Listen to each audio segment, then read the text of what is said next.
Good morning, Matt Waldman. Week 11's in the books. Welcome to Buymageddon 1. Are you ready for this? Good morning, Bob. I think it's morning. I don't know. We had some good games. They really planned this week's really well. Maybe that was in advance of that they're going to be doing Netflix stuff in the future, which I would also argue is maybe the moment that maybe Jared Jones is going to be run out of the NFL if it goes like the Jake Paul, Mike Tyson debacle. Then I would say he might very well get run out. Think it's very helpful that they got a dry run at the testing the servers like that on that fight. So Yeah. We'll see. And it's Christmas Day. Like, is anyone even going to watch football on Christmas Day? Oh wait, everyone is. I've got to figure out how Netflix works before Christmas. Like, I have a month to figure out how a Netflix works. We'll help you. Like everyone's saying, "Hey, you're gonna watch the Jake Paul Mike Tyson fight on Netflix," and I'm like, "What channel is Netflix?" Yeah, I saw that. I had a good laugh. Though I would say that a lot of people were going back to our generation where they wanted to like bang the side of the TV to see if they could get it to work. Unfortunately, the TVs are too thin to be able to do that. Right. Yeah. Oh, by the way, I mentioned the bye again, and I say that because there are 6 teams on bye this week: Atlanta, Buffalo, Cincinnati, New Orleans, New York, Jets, and Jacksonville. Jacksonville have some time. They to need a week off. Out. Yeah. They need 2 weeks off. We'll see if by the end of today they still have a coach or an interim coach. We'll find all that out. And then week 14 is week 13, no bye games. But week 14, we have another 6 teams on bye, and that's going to make things really rough. You got the Denver Broncos. We're going to talk about some Broncos. Yeah. Got some Indianapolis Colts. We're going to talk about one of those. Got some New England Patriots. Okay. Got Washington Commanders. We're going to talk about some of those. Baltimore Ravens and Houston Texans. I mean, that's going to be a tough haul. Look, Jayden Daniels is going to let you down in the playoffs, and he isn't even going to be on the field. Are a son of a bitch. I have him. All right, so let's dive in. You set yourself up. Great, I did. I let you have that one. Go ahead. So great game, last night, the back and forth. I mean, I don't know if it was great football, but it was greatly entertaining. The Chargers, man, got it done. Quentin Johnston made a play or two. Ladd McConkey looks like a thing. Will Dissly. So much love from my man, Will Dissly. Go read this week's In and Out column, people. You'll find out more about the young Will Dissly. Fire the dismissal. Okay. I was, like, you've been writing about Ladd McConkey all season long, going back to the RSP. Yet you still maybe think the Chargers are a little while away from landing a true primary wide receiver? I'm kind of concerned about that, yeah, because I like Ladd McConkey a lot, and maybe he's the primary for the next couple of years, because you saw what he did at the end of that game. I mean, he basically gave Quentin Johnston a textbook example of what he needs to learn in terms of attacking a football in the air, and he did it perfectly, and he was that go-to guy late in the game with that type of a trust throw, and he's got that trust and rapport with Justin Herbert in the red zone against zone coverage where he can uncover really well. My concern is he's not a real big guy, and the way he falls to the ground a lot when he gets tackled, he gets compacted, and he's hurt his insides a good bit. You see when he's dropped balls that there's times he's reached his hands up, and there was one where he reached and he dropped it, and he literally brought his hand down and reached for the side that's been bothering him for the past 6 games. I think that he's playing hurt right now, and he's a tough guy, but they need a big dude who can go up and win the ball and be more of an A.J. Brown type of player, at least an approximation of that. Can Quentin Johnston never be that? I don't think so, no, because I don't think he knows how to track the football well enough. You saw he's a terrific route runner. Players do improve with coaching, though, correct?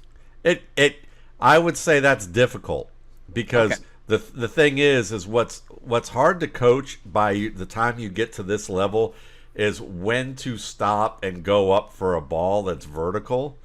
If you can't track it well enough by now, it's probably too difficult to learn at this stage. It's got to be a little bit more natural and ingrained, and I think that he tends to wait too long for that to happen because he doesn't get a beat on it early enough. And if he manages to figure that out, he's going to have put in a shit ton of work on his own, and probably will have to do so every day for the rest of his football career to get better at that. Okay, we'll see about that. When we were discussing McConkey being like maybe 2-3 years away from being a true primary receiver, I thought you meant like when he gets through puberty. No, right. I was thinking not him, but I was thinking the Chargers may have to get another guy. Like, McConkey totally can be a really good 1B, and I think that really Quentin Johnston is like Cortland Sutton light as a pass catcher.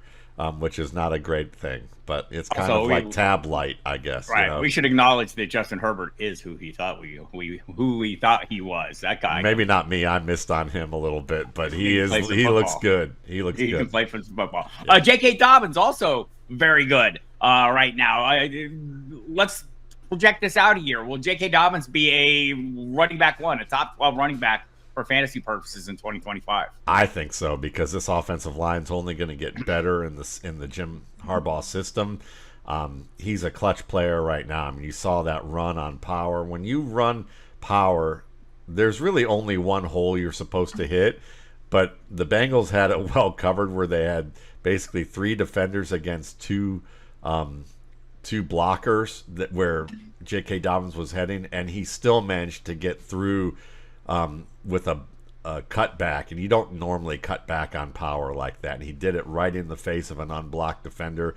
And then, of course, in the second level, where he stiff-armed the defender with a nice little setup, the little dead leg to get him set up, and then the dive in the end. I mean, there was that, and then there was a great reversal of field where he literally decelerated towards the left and shed a defensive tackle who was wrapped high on him to reverse field and then get like 15, 16 yards on the play. They just need to have better offensive line play. They've got themselves an all-around back right now. As long as he stays healthy, that's the big issue with him. But he's looked great this season with the opportunities that he's had. And when they've got everything lined up and gelling, he's a back that could deliver top 5 production in this league. I would be more conservative and say top 12. Because of his injuries and the Chargers being the Chargers. Joe Burrow put up all the numbers in the loss: 28 of 50, 356 yards, 3 touchdowns. Is he the proof? Is Joe Burrow the quarterback wins corollary? Oh yeah, he absolutely is. Because I mean, they've lost in like horrific fashion this year. 7 losses already, right? Or 8? I don't remember. Is it 7? It's 7 losses already this year.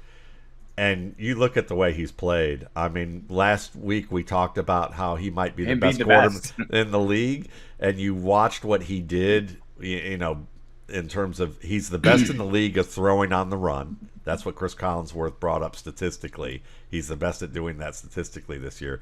And when you watch his ability to break the pocket and how many tackles he broke last night and how well he did in anticipating that Derwin James blitz, because I agree with Collinsworth, that was one of the better plays I saw of the week, because it's not that he broke Derwin James' tackle, it's that he gauged that early on how fast James was coming and knew that he couldn't wait. Most times you teach a quarterback to wait until the pressure is close to be able to climb. This was one of those examples that's more difficult, where you have to say, I have to climb earlier and I have to run earlier because this guy's too fast and too agile for me to wait.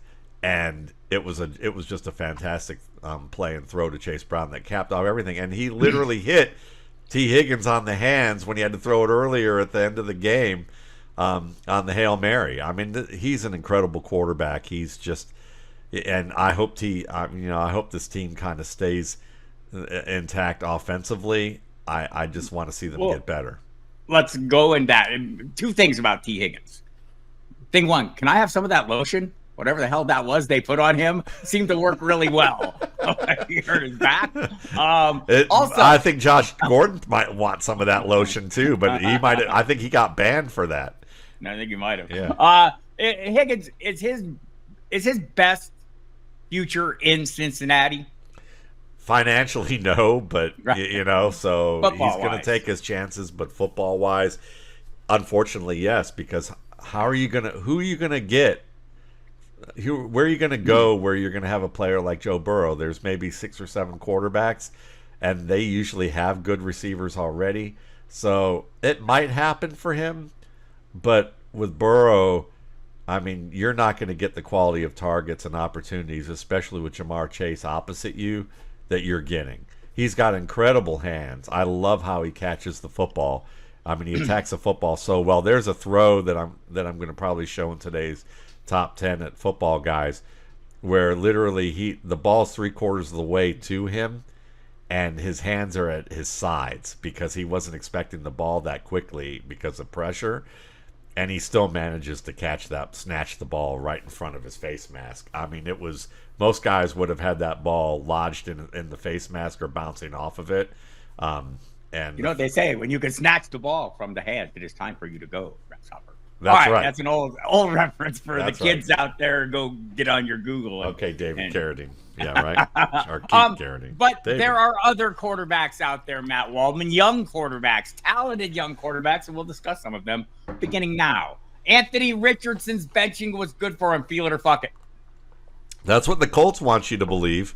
You know, when they started talking about the little things he needed to do, and I think it was probably a nice scripted answer from him to talk about all the little things that he needed to do. And I'm sure there are things that he wasn't aware of that would help solidify relationships with the veterans about how you work and the way you work. But I wouldn't be worried about his work ethic. This was a guy that I've heard is a meticulous note taker and someone who's really strong in the classroom. It might have been some other little things that he just wasn't quite aware of, being an inexperienced quarterback both in the SEC and in the NFL.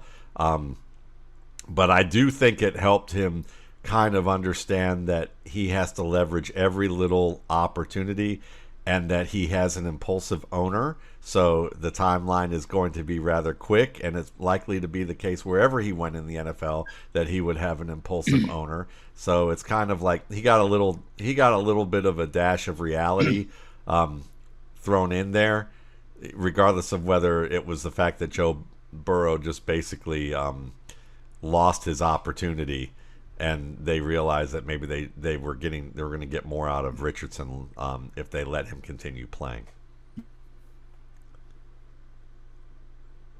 You meant Joe Flacco. I'll take that. Did I say Joe Burrow? Flacco's Joe Burrow. Joe Burrow. I'm sorry, Joe Flacco. Yes, I was hoping that Joe Flacco could be Joe Burrow and give him a break for a little while. So, just like feel it or fuck it, Anthony. So I put Richardson back in when he. In fact, I think every league I have him, I put him in lineups. Back in the lineups. Me too. So, do we think this should be the expectation going forward? Should it have been the expectation all along? It was just a series of bad games, and we knew that was going to be the outcome. Ups and downs. Yeah, I think that is what we should expect moving forward. I mean, part of it is, in that game against Houston, there were so many drops, like we talked about a few weeks back, that this could have been like a 275-yard, 5-touchdown game against the Texans. This week, his receivers actually caught the ball. When he threw, there was a couple of throws there that only where the receiver could grab it, and they made the play. And they didn't make unforced errors where the ball was right on them. So, Richardson did what he did. There was pressure in his face, sometimes in his lap, sometimes wrapped around him like a coat. Quentin Williams wrapped around him like a coat, and he still completed a 3rd and 5 pass to Josh Downs that most quarterbacks wouldn't have made. He threw bullets downfield. The running game was there for him too in terms of his ability to create yardage, even though the way they like to run with him, I feel like, is like old school, up the middle, probably not the most imaginative stuff that they could do with Richardson. But the passing game was definitely on point. He did a great job manipulating defenders in this game, especially in the middle of the field. So I think that you'll still see some ups and downs with Anthony Richardson, but I think he's going to be closer to what Bob Harris was exhorting people to think down the stretch, especially with the schedule, I think. Yeah, like if you're swinging for the fence, he's the swing for the fence play. I can't be convinced otherwise. Caleb Williams. I made jokes all last week that Thomas Brown couldn't fix him.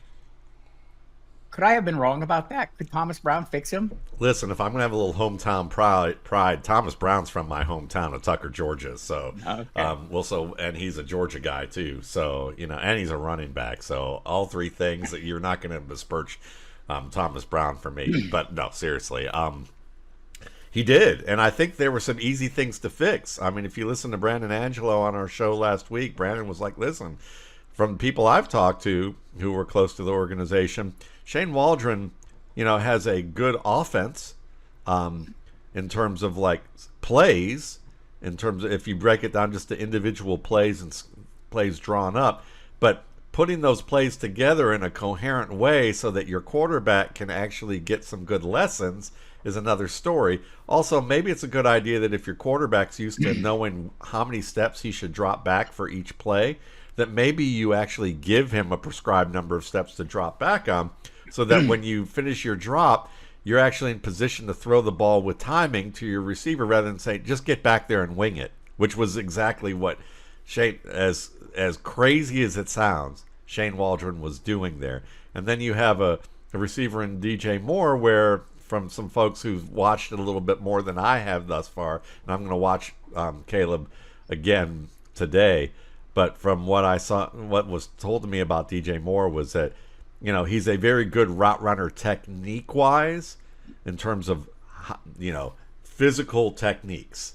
But in terms of, like, conceptually of how much depth he should have, the timing of certain things, he's like a box of chocolates, So, and that's maddening for a rookie. So it looks like what they did was Thomas Brown kind of maybe have seen that and said, you know what, we're going to get DJ Moore the ball, but we're not going to let him go any further downfield than like RPOs. We're going to do more RPOs and screens and short passes where he can't screw this up for Caleb and we can get on the same page with him.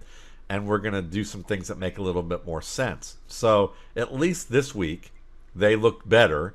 We'll see if they can continue to build on that and just kind of fix the low-hanging fruit that Shane Waldron left them that was rotting on the vine. To summarize, fuck Shane Waldron. Feeling Thomas Brown. Feeling or fucking Bo Nix, best rookie quarterback in the NFL. I'm starting to feel it. Why did everyone miss on him?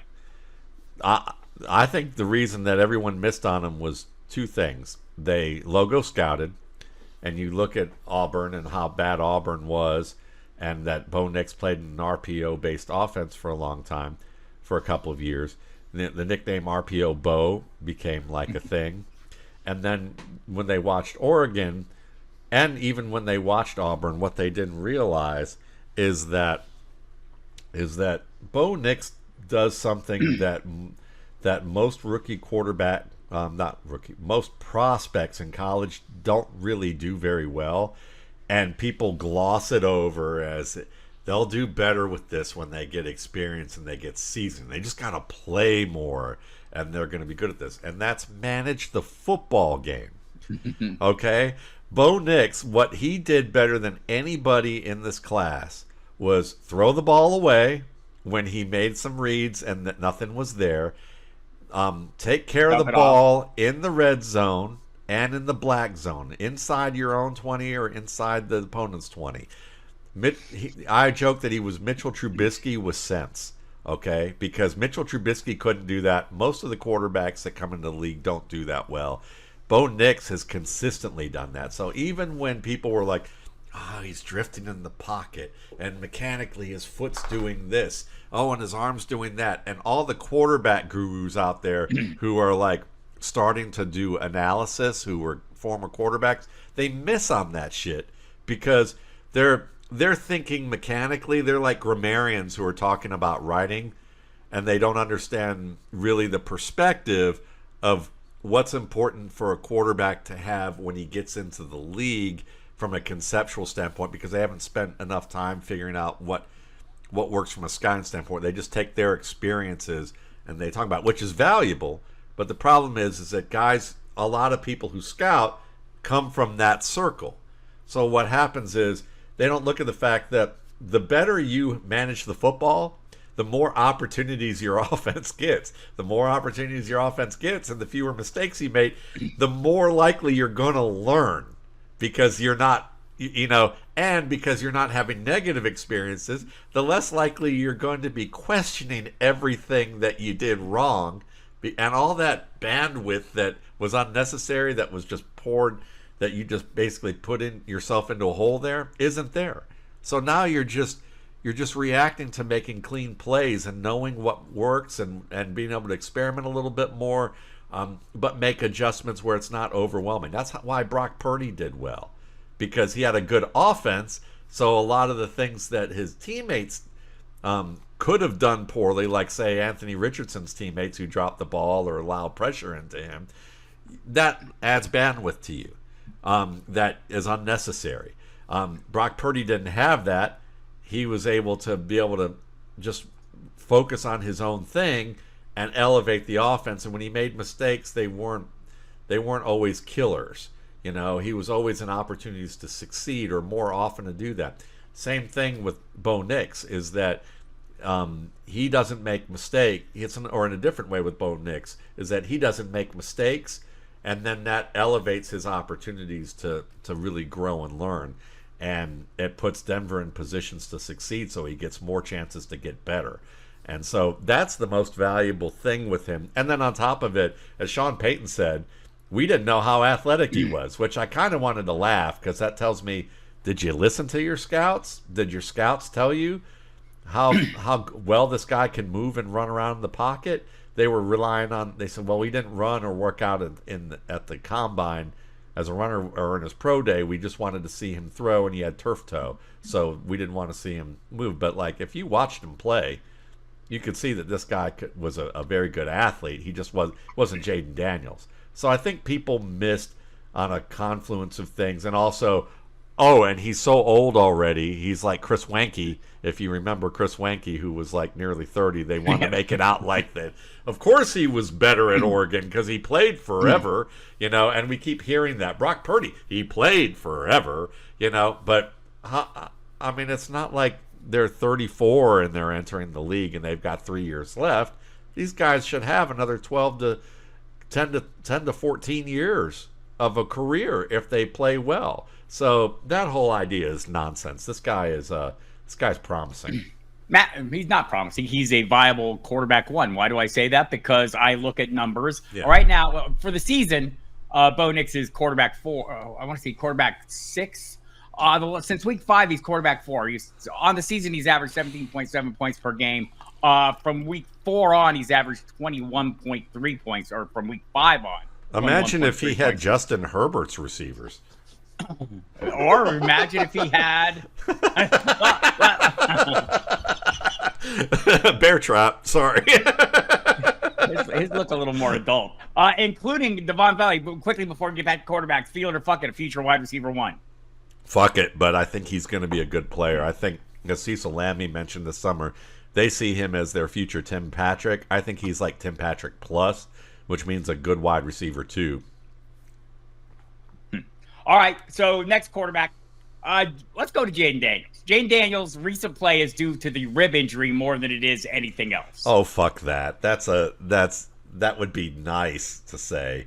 And maybe he's a little bit more hesitant to do certain things because the rib hurts, but I doubt it because he's probably taken a shot and isn't feeling the pain until the fourth quarter. So it doesn't probably explain some of the things that he's not doing as well as you would like to see. But at the same time, most rookie quarterbacks in the situations I'm going to criticize him for don't do these things well. Such, for instance, as climbing tight pockets. A good difference between Jayden Daniels and, say, Jalen Hurts right now is that when you watch Hurts in that Thursday night game, he had a situation where he had to climb a pocket, know that he was going to take a hit with a linebacker barreling down through Saquon Barkley, but he knew he had the curl route with A.J. Brown and hits it perfectly while he's getting hit in the shins and the legs as he gets that ball off. Jayden Daniels in that situation has a little bit more room to climb and slide and throw on a route that he knows is going to break open, and there's a lot less, the coverage has a much bigger cushion, and he doesn't make the throw, and he tries to wheel out of the pocket and get sacked by the pressure he should have climbed away from rather than he ran away from. He's missing any type of read where it's the second or third read and because he's basically had a dropping linebacker they didn't expect happening with the first read. He's kind of stalling a little bit. His processing's a little bit slower. That's common for younger quarterbacks. Or putting 2 and 2 together, where say maybe a linebacker drops into the middle of the field and takes away one route, and he should know based on the route designs of the play that it's actually taking out 2 wide receivers from the equation, and he should skip from say read 1 to read 4, and read 4 is actually going to break open in more than enough time for him to make that skip. Like these are the advanced math, things that come with experience, and I think he'll get there with that, but I wouldn't be surprised if, as the more complex disguises and drops that we saw with the Eagles, more coverage, quarters coverage with the interception Reed Blankenship had, some things where maybe he's got to make a little bit more advanced reads or make skips and reads and make decisions that are outside the purview of like how you teach it by the steps that good quarterbacks do. He's not quite there yet. Still a good prospect, still on his way, still a good fantasy player right now. But maybe not right now. Yeah, Let me dive into that. From for the season, he's still quarterback 6. So if you look at the year-to-date stats, you're very enthusiastic. If you look from week 5, he's quarterback 12 and he's averaging 15 points a game. If you look from week 7, he's quarterback 17 and he's averaging 13. Oh, wait, you mean defenses adjust to what quarterbacks do, or Cliff Kingsbury gets stupider? I don't know. Or it just was the same stuff, and now defenses are. Yeah, maybe. Might be that. Yeah, might be that. I don't know. All right. I remember Robert Griffin. That's all I'll have to say. All right.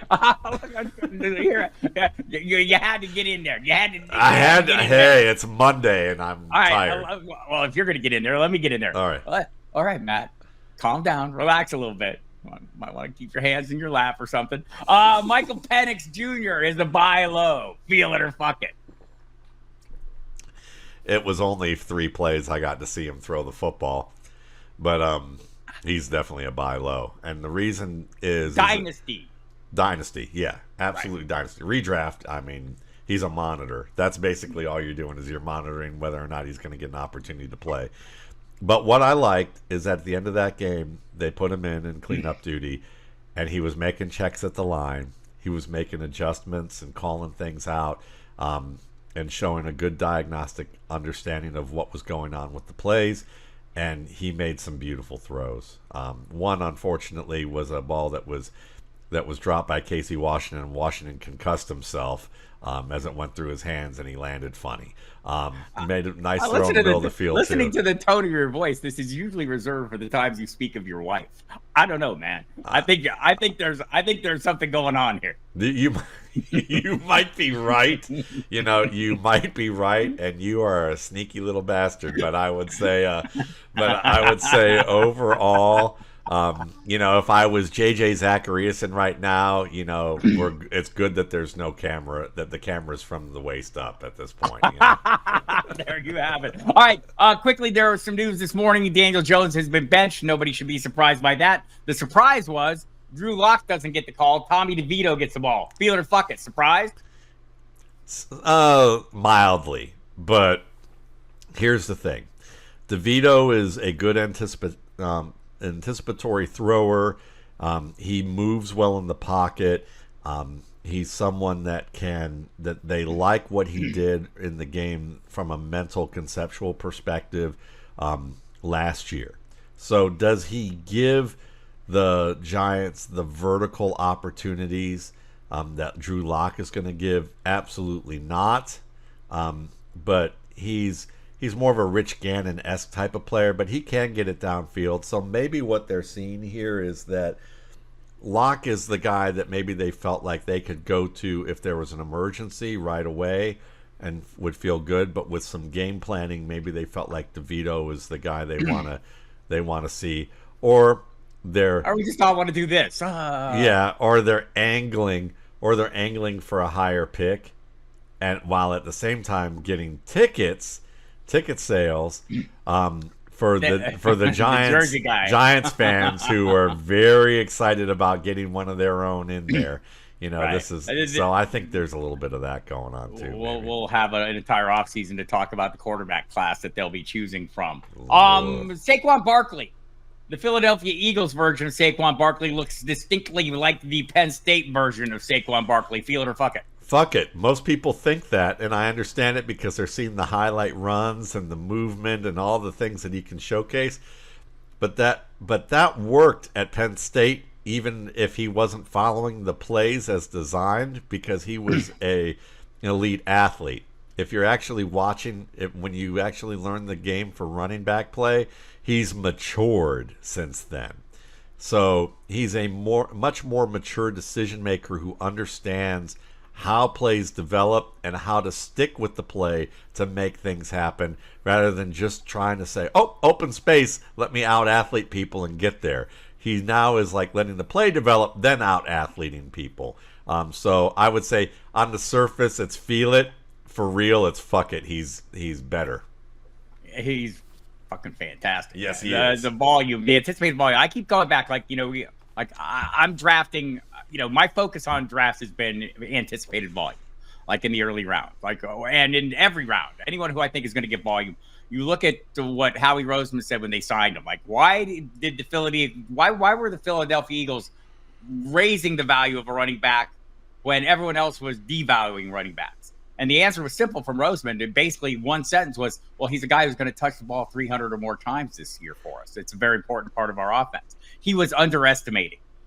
Barkley might hit 400. He's on track for, I think, about 370-ish. And I know the people out there. The Saquon Barkley revenge tour.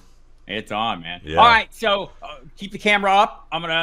You okay? Chris Brooks is what the Packers thought they had with A.J. Dillon. Feel it or fuck it. Be careful with that second half. I would say feel it.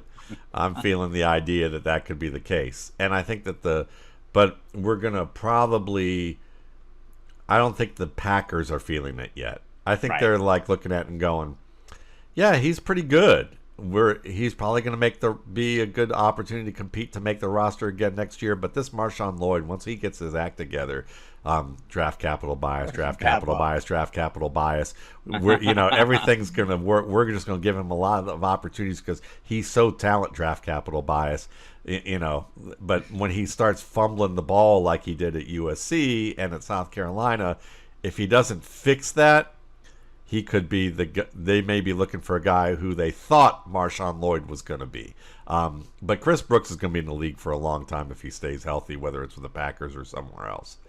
Yeah, he's faring well so far. The best decision the Raiders made this season was the decision not to start Desmond Ridder in Miami. U-turn, yes. I think that was probably I wonder if that was a Norv Turner influence thing, with Scott Turner being added to the, being the OC and then consulting with Norv, and Norv's like, do you really want to keep your job, son? Or do you want to give it to Desmond Ridder?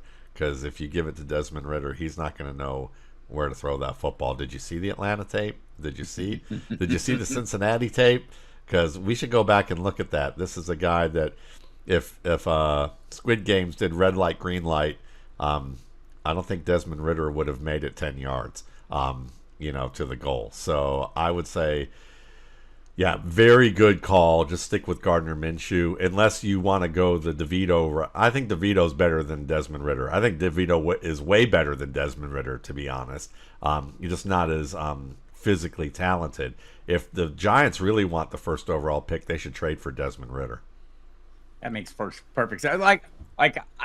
Like when they were talking about it, I'm going, but why? Yeah. But why? Yeah. But I was thinking, but why go away from Gardner Minshew, knowing what you have? Just stick with him. Well, I mean, I wasn't even. It was more like about what the other things you said. Matt Stafford. Is he the prequel to Patrick Mahomes? Yes, he was. Yeah, and he is, for sure. I mean, when you look at some of the throws that he made even this weekend, and even before that, he's been making Mahomes-esque throws all his career. The difference is that he was on a shitty team in Detroit. He was getting killed on a regular basis. He's Patrick Mahomes with maybe I don't want to say that he's got more intestinal. Yeah, I will. Patrick Mahomes isn't soft by any stretch of the imagination. He is a tough player. But I would say Matthew Stafford has proven the intestinal fortitude that is rare in football players who take the pounding that he's taken. The fact that he's still playing at a reasonable level right now after breaking his back a couple of times and taking the pounding he did early in his career, that just tells you that the dude's scrap iron. And he's imagine what he could have been if there was a Ben Johnson like coordinator in Detroit with a good offensive line with him and Calvin Johnson together, and he had more than Calvin. Imagine if he had Calvin and Amon-Ra St. Brown on that team with a decent offensive line and coordinator. I think Matthew Stafford would have been a first ballot Hall of Famer within the first year that he was eligible to come out. Now he might be a Hall of Famer, even by the loose standards of what Hall of Fame writers do. A volume-based Hall of Famer. He's a volume, yeah. But he was an excellent quarterback, just not didn't have the environment around him. Let's talk about another Hall of Famer. Aaron Rodgers. He's toast. Feel it or fuck it. I think by the way that he's comporting himself away from the field, I'm worried that he's distracted from being what he could be.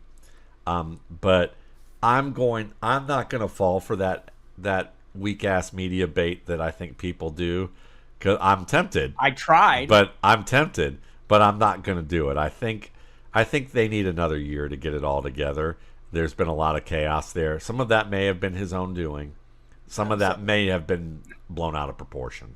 So there is a contingent out there, fans and media alike, who think that he will not be back next year. You're convinced he will be? I'm not convinced he will be, but I would bet on it. If I had to bet on one or the other, I would bet on it, because he said he wanted to play another year. Well, he gets to hire another coach and maybe hire a new GM. This is going to be great for him. He's going to love it. Maybe he can. Yeah, I mean, listen, maybe he and Woody Johnson can get matching sweaters and they can be step bros, The vaccine manufacturer and his quarterback. Gotta love it. All right, everybody. Or a bad buddy cop movie. There we go. We have done Felt and Fucked, and Waldman kept the camera up, and we're all grateful for that. We'll be back next week for more feeling. Look, more I've fucking. been showing my hands. I don't know what you're doing, because we don't ever see your hands. Yeah, you know what I've been doing. So there might be. Well, no, I don't know if I want it. There we go. No, you probably don't want to go. We'll be back next week. In the meantime, you can find us both at footballguys.com.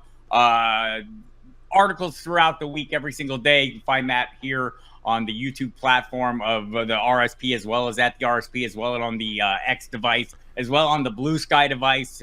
I see him in there dabbling, finally catching up with me, a man of the future, a forward-seeing individual like myself who's been there for like 2 years and didn't even know it. So at Matt Waldman on the Blue Sky. At didn't even know it. There we go. On the Blue Sky. I was there and I had no idea. I love how you keep projecting this shit on me too, because it's so funny. Like, you're talking about the camera, but you're the one talking about T Higgins lotion and how much you'd like to have that. No, it wasn't like that.